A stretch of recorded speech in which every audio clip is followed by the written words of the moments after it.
Hi, everybody. Today I am very excited to be interviewing Robert De Castella. A quick little introduction and history of Robert.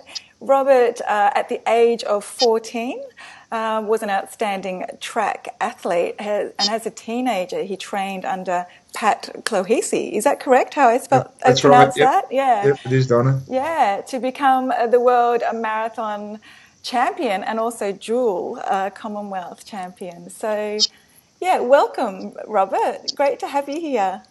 Thank you. Nice to join you. Thank you.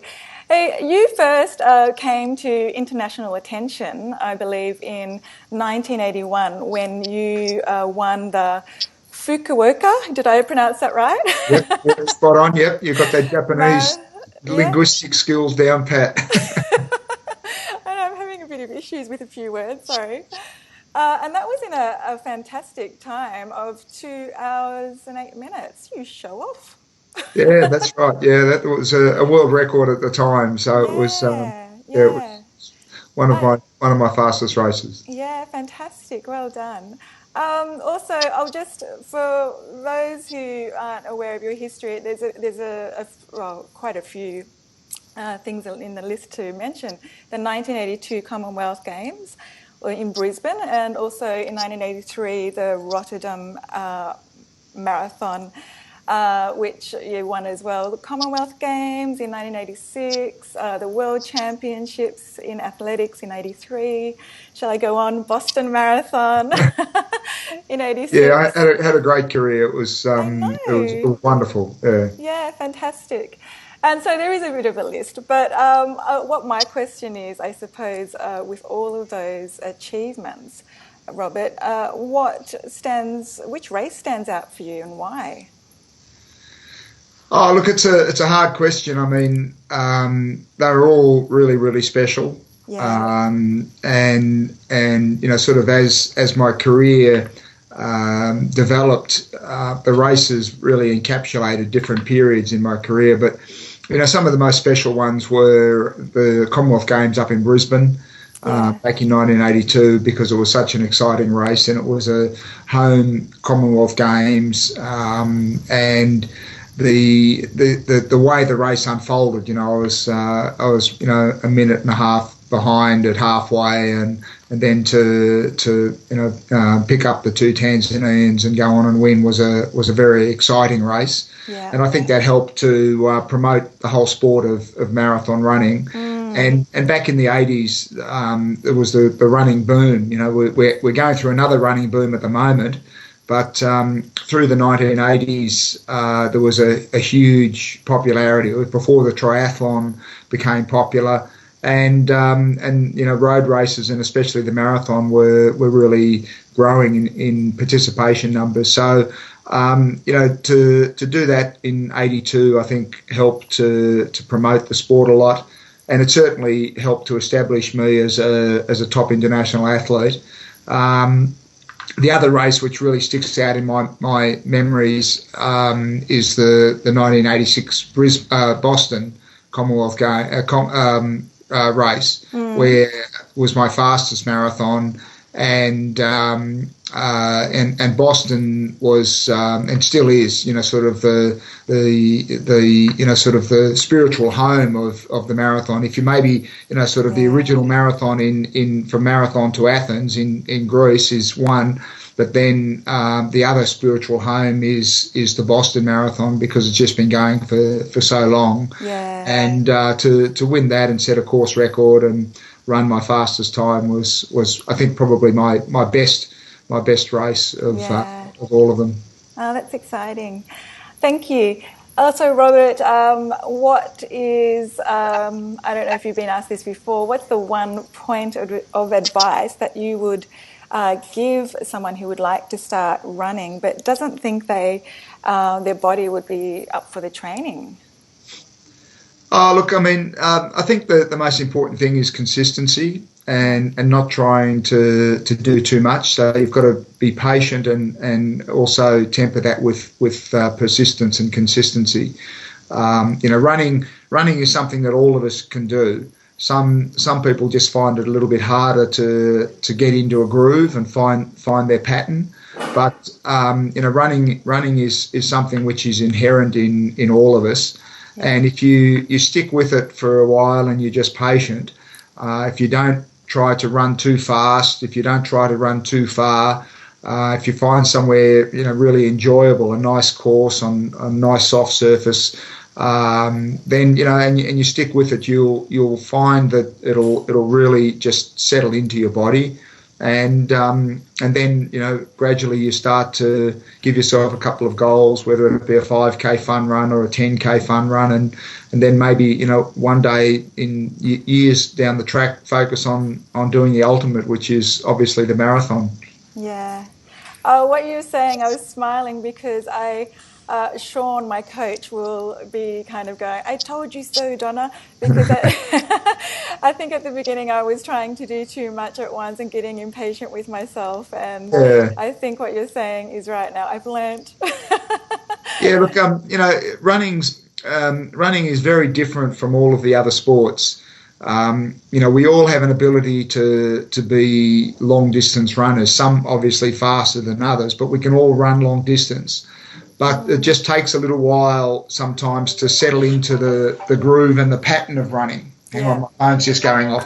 Go for it. That's right. So you really, you just start off, and it's like, you've got to grease the groove. Yeah. We talk about, greasing the groove of running, which means you've got to find the style and the pattern that suits your biomechanics and your body. And before you can grease the groove, you've got to create the groove, and it'll take 2 to 3 months of just consistent, steady running 3 to 4 times a week to actually create the groove.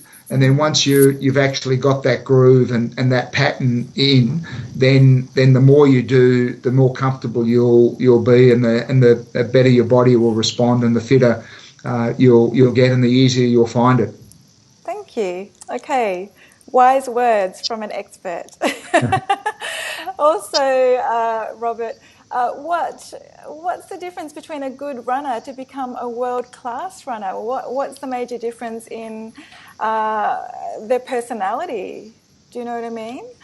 Yeah, look, I think to be a top runner, it takes 3 things. One is you've got to have the attitude. You've got to be able to perform under pressure. You've got to be able to have that consistency and not overtrain. You've got to listen to your coach. You've got to sort of do all of those things that are a part of your personality. Secondly, you've got to have the physiology, so your heart and your lung and your circulatory system and all of those physiological things need to be there. And thirdly, you need to have a body that's durable, that doesn't break down and get injured. Yeah. It's very frustrating for some athletes that I've trained with who have got all of the natural ability and have got the greatest attitude, but they're hamstrung by their body, which is always getting injured. Yeah. And conversely, from a coaching perspective, it's incredibly frustrating to have someone who's got all of that natural ability and has got the body, but doesn't have the attitude. They I think are probably a coach's greatest frustration. Someone who just doesn't listen and keeps on either sort of training too hard or sort of coming in and coming out, losing motivation, and then coming back all fired up, because you've got to have that consistency. So you need all 3. You've obviously got to have some natural ability, but you've also got to have a good attitude, and you've got to have a strong body as well. Yeah. I agree, and I'm really interested in the mindset of someone who can run a marathon in 2 hours. Wow. Yeah, I'm sure I can do it in 6. Yeah, it's just what you're trained to do. I mean, it's like anything. If you're training twice a day, 7 days a week for the best part of 5 or 6 years, you expect to run well.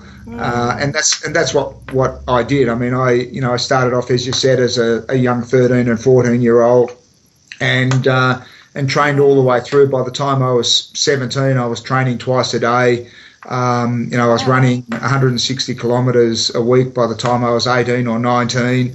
And then, I maintained between 200 and 240 kilometres a week for at least 5 or 6 years.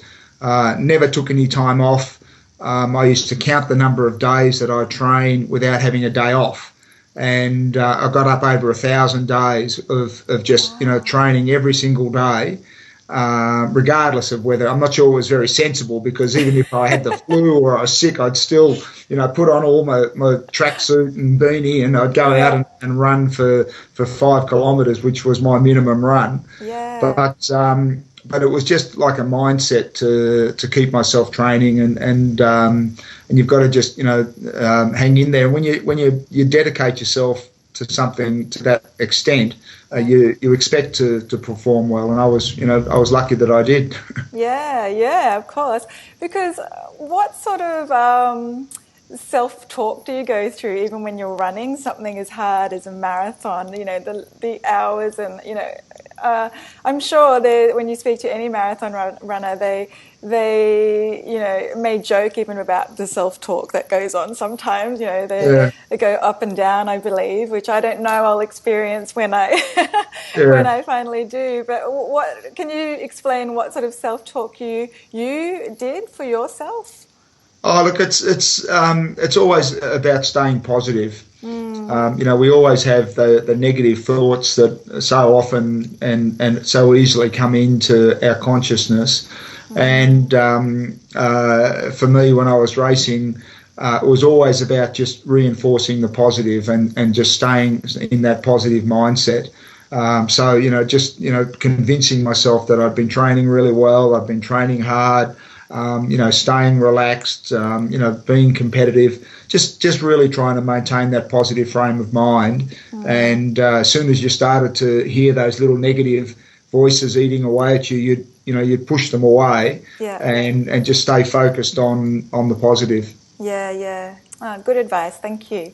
I have a few people that follow Run Donna Run that I put out there, if anyone, because there's so many fans of yours and wanting to ask any questions. And is it okay if I ask them questions? Yeah, absolutely. Kate wanted to know what your favourite moment in running is. But was that what you answered earlier, the Boston and the Commonwealth? Yeah, look, I think some of the best moments I've had have been, sort of celebrating what I did with my family and my training group. So I'd often train hard back here in Australia, and then go over to Europe or America and compete. And then it was always great coming back and actually sort of just celebrating and acknowledging the contribution that everyone else had made. People say that running is an individual and a solitary thing, but it's not really. It's like anything; you can't do it by yourself. And having the opportunity to just sort of enjoy the achievements with the people who are really close to me, who contributed so much to my success, was great. I just used to be tickled pink by the excitement and the enjoyment that my family and my training partners would get from my success, which was really nice. Yeah. You come from a big family too, don't you, Robert? Being Swiss Italian? The eldest of 7. Wow. Yeah. That's a big responsibility, being the eldest, is it? It is. I'm the eldest son of the eldest son of the eldest son, so it goes back a fair way. So my dad convinced me at a very young age that I was destined for greatness.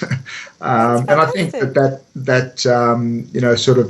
that confidence or that self-belief is also really important to instill in our children. It's it's not quite an entitlement, but it's certainly not feeling as though the success is something which they don't deserve and aren't entitled to have. So I never was uncomfortable with being successful.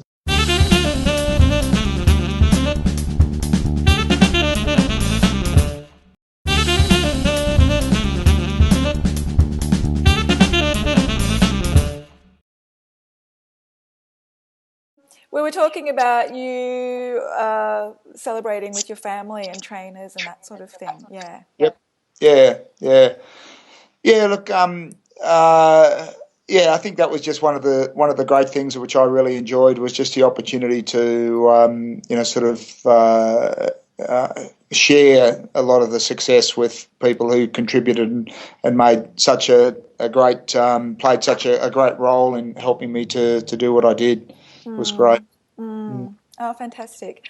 Another question from Erica is, I know Erica runs a lot of marathons and she wants to know, and I suppose everyone does, I do, what is your recovery routine after a long run or a race?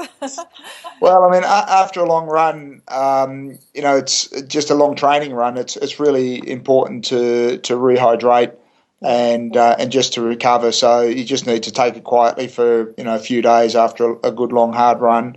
But that whole depletion is really an important part of the preparation. So I think it is really important for your long runs to get to a point where you are actually depleted of glycogen and energy stores, and that helps you to condition your body to use what you have more efficiently, but also to run that last 5 or 10 kilometres of the marathon when you are depleted.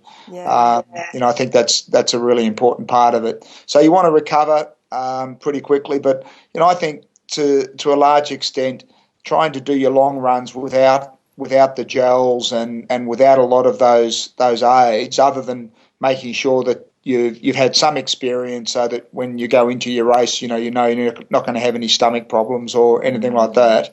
But the idea of doing your long runs is actually to deplete yourself. And if you're always using the gels and everything on your long runs, then you're sort of, I think, to some extent, minimising the training effect that you get from doing them. Yeah. So recovery afterwards, after a race, you've just got to take it really quietly for, sort of between 4 and 8 weeks. Because you don't party for weeks? Still party, but I mean training wise.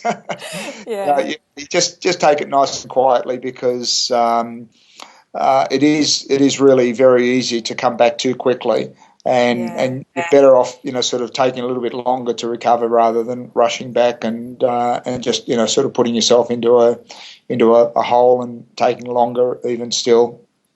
Yeah. I've got one last one from Peter. He said, if you could go back in time to when you first started out as a marathon runner, what advice would you give yourself? Interesting question. Look, I'm not sure. I'm not sure what I would have done differently.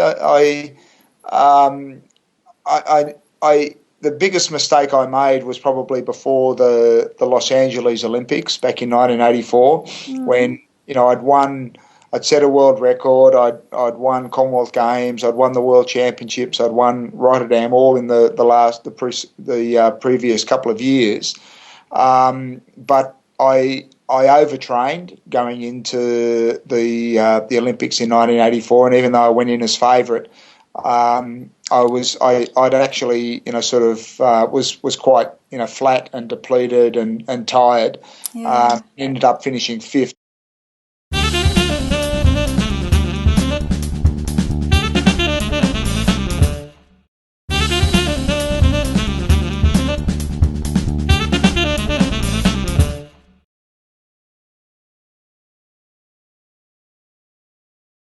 Especially that last 2 weeks, you really do need to just jog around, and you almost go to the starting line feeling a little bit sluggish and feeling as though you're a little bit underdone, and you're better off doing that rather than forcing it a little bit and being a little bit tired and depleted on the starting line. So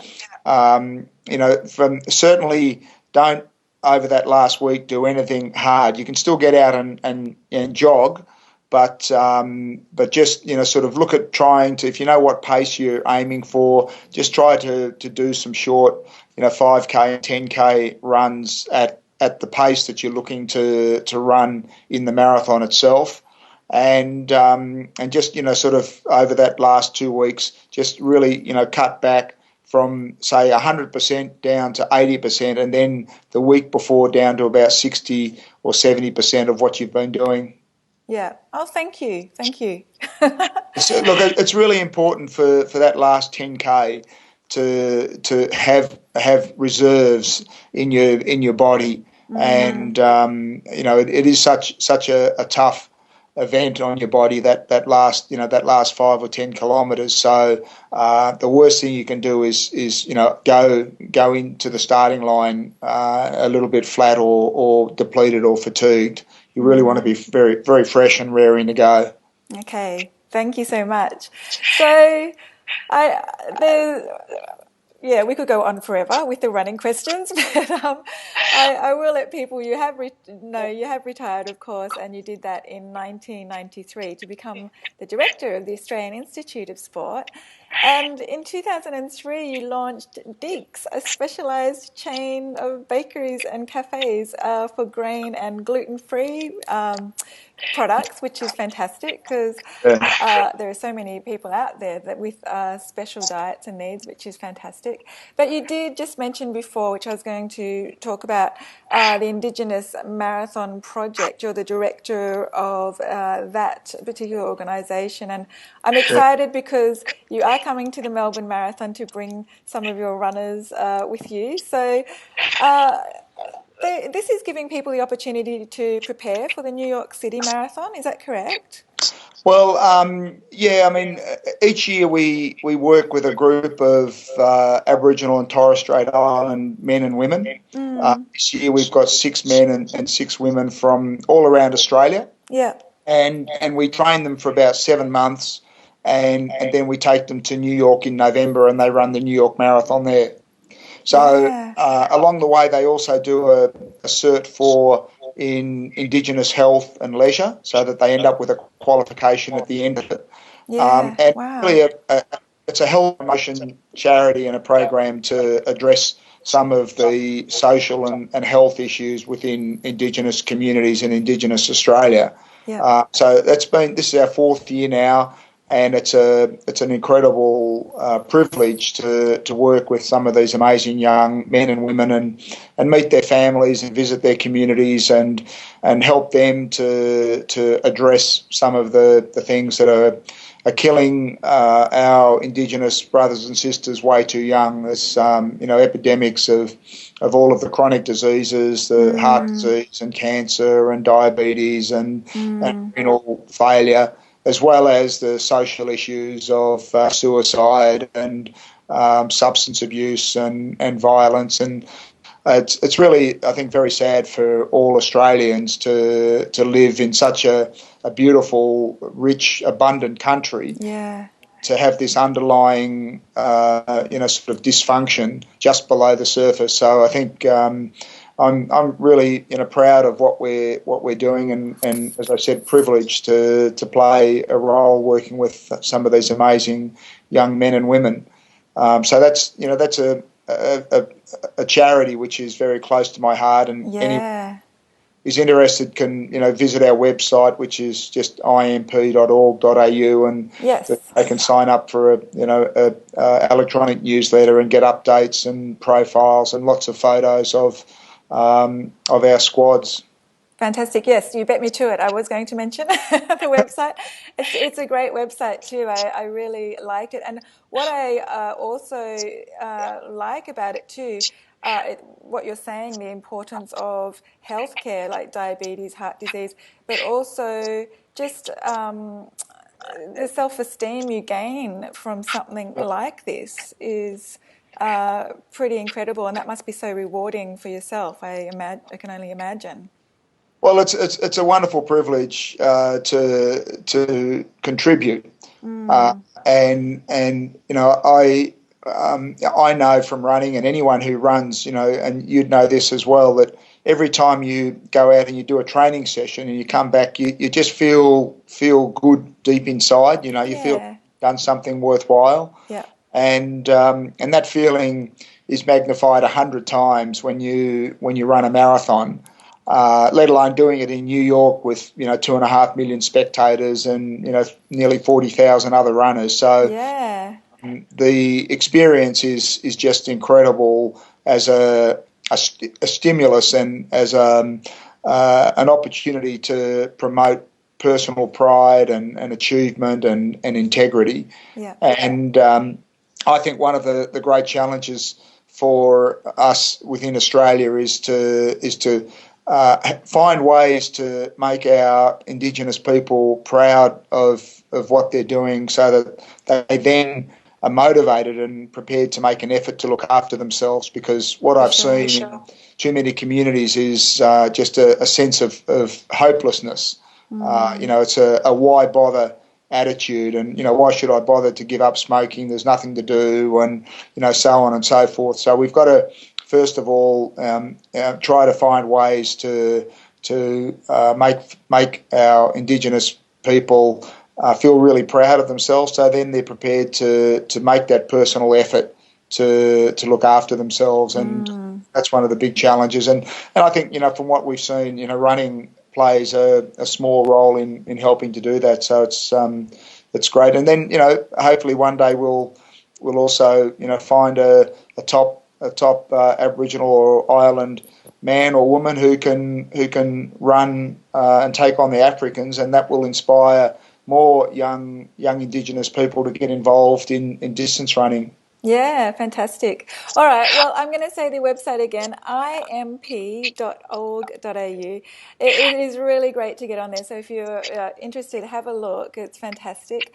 Also, you're a very busy man. Smart Start for Kids is an organisation you started in 1999, am I correct? Yeah, for primary school kids.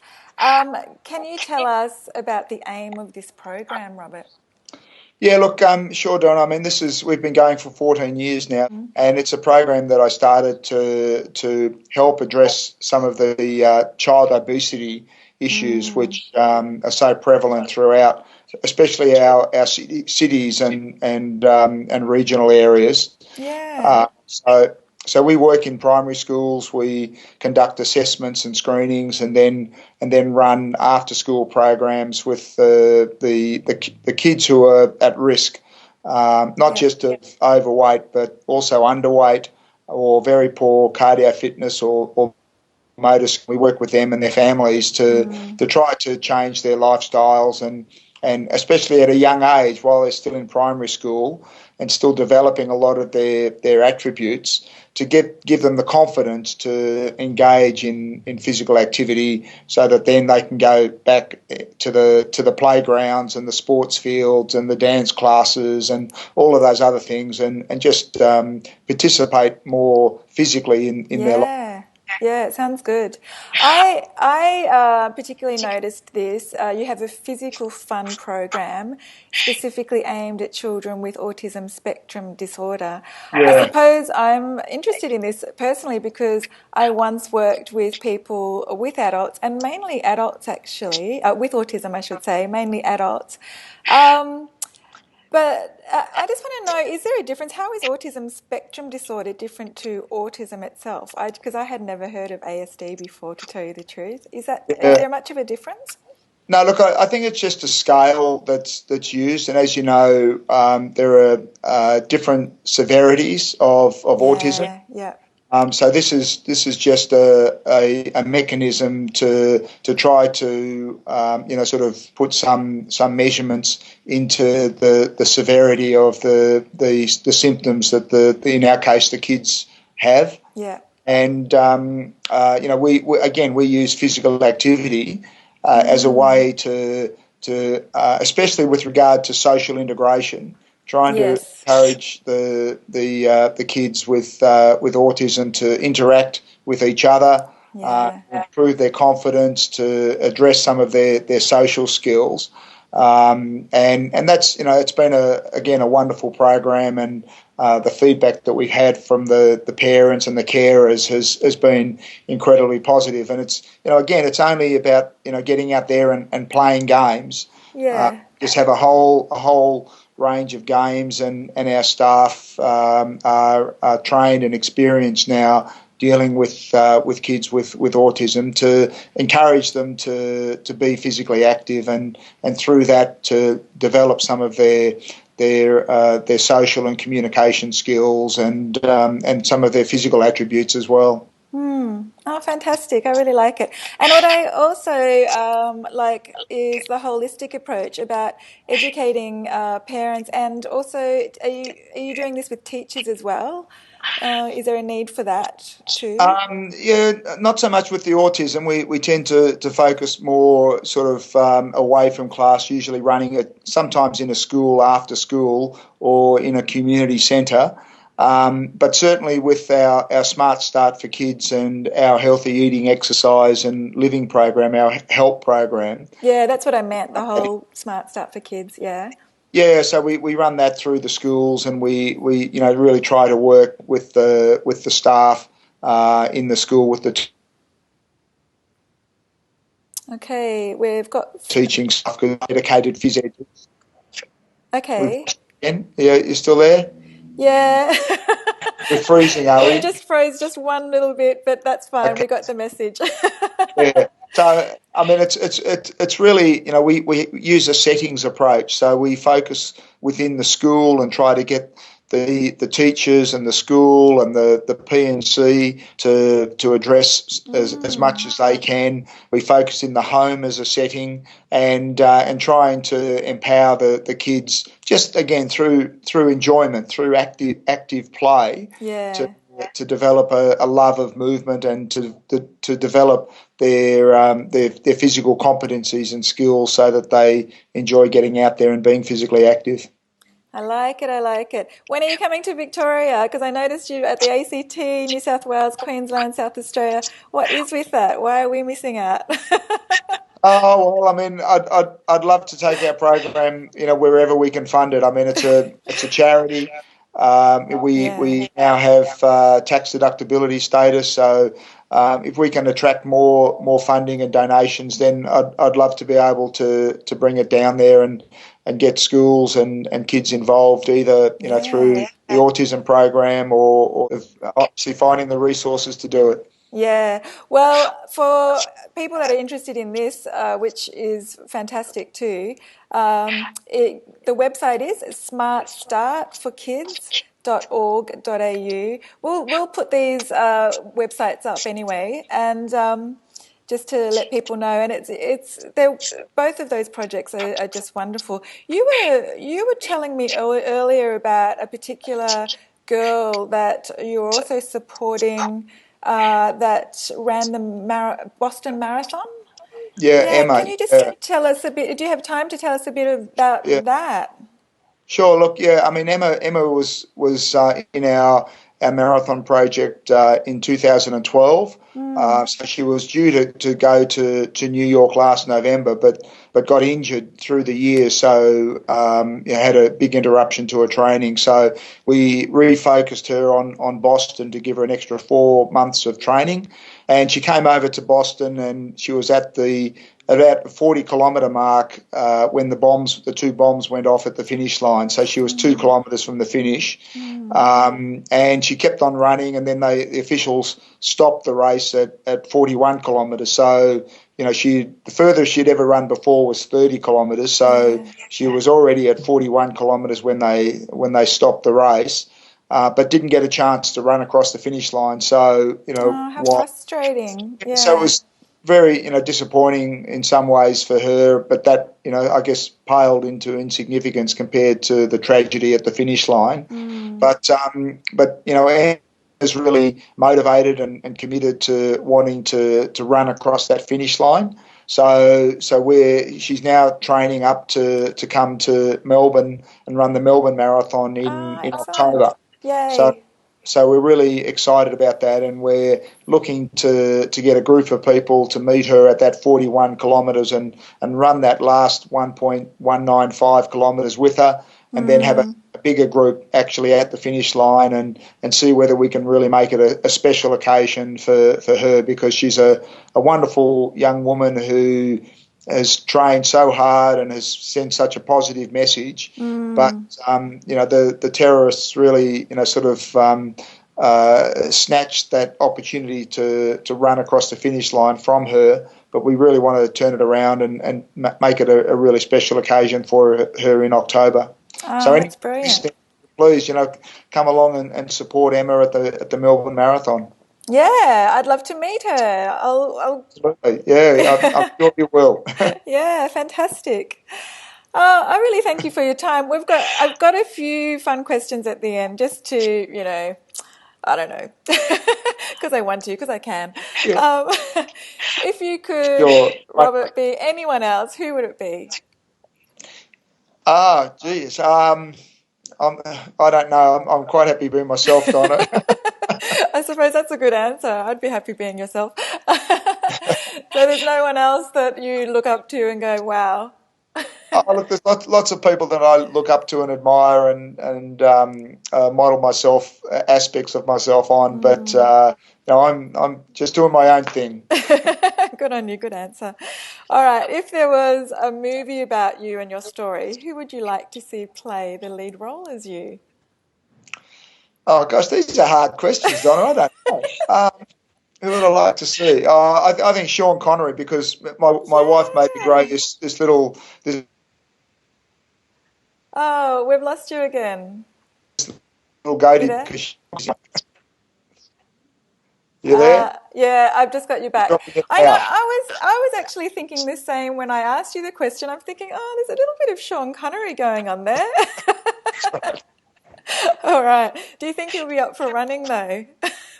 Well, no, maybe in his prime he might have. I think back in the old days of James Bond, I think he looked pretty good. He's Oh, he did. very gracefully and distinctively now.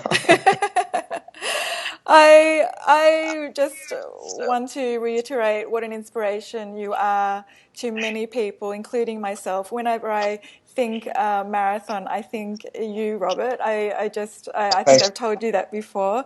I suppose an interesting question that I would like to know from you: who is your inspiration? Is there one particular person that has really inspired you?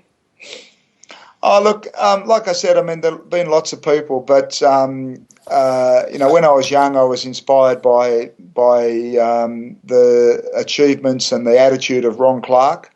Ron is probably Australia's greatest ever distance runner, who set multiple world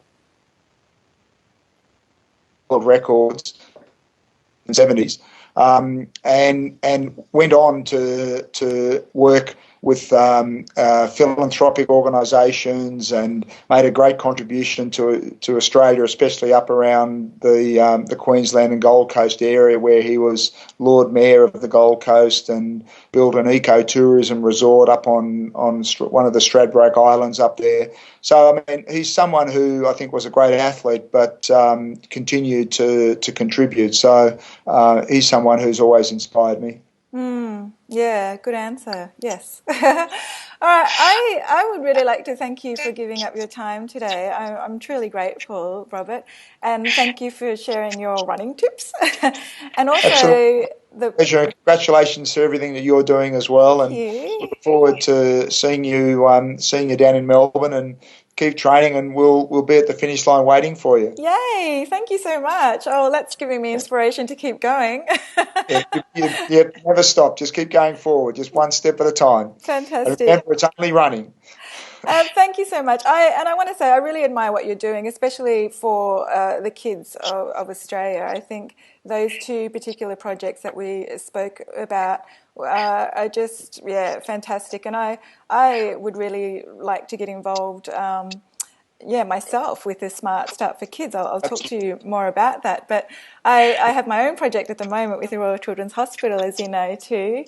And I just think it's really important for, making sure, especially that our kids are healthy. So, Yeah, yeah. look, I agree so much. And, sort of as adults, we have to take more responsibility and accountability for our own health. But for our children, I think we have a real duty of care. And that's obviously as parents, but also as a society and a community. So I think our children, as everyone says, are our future, and it is really important to give them every opportunity to have a beautiful life. Thank you. Well, thank you so much, Robert. I'll say bye for now, but I will see you at the finish line. Yeah, we'll Will be you waiting there wait? for you. Good on you. Okay, all the best. Bye-bye. Thanks, Robert.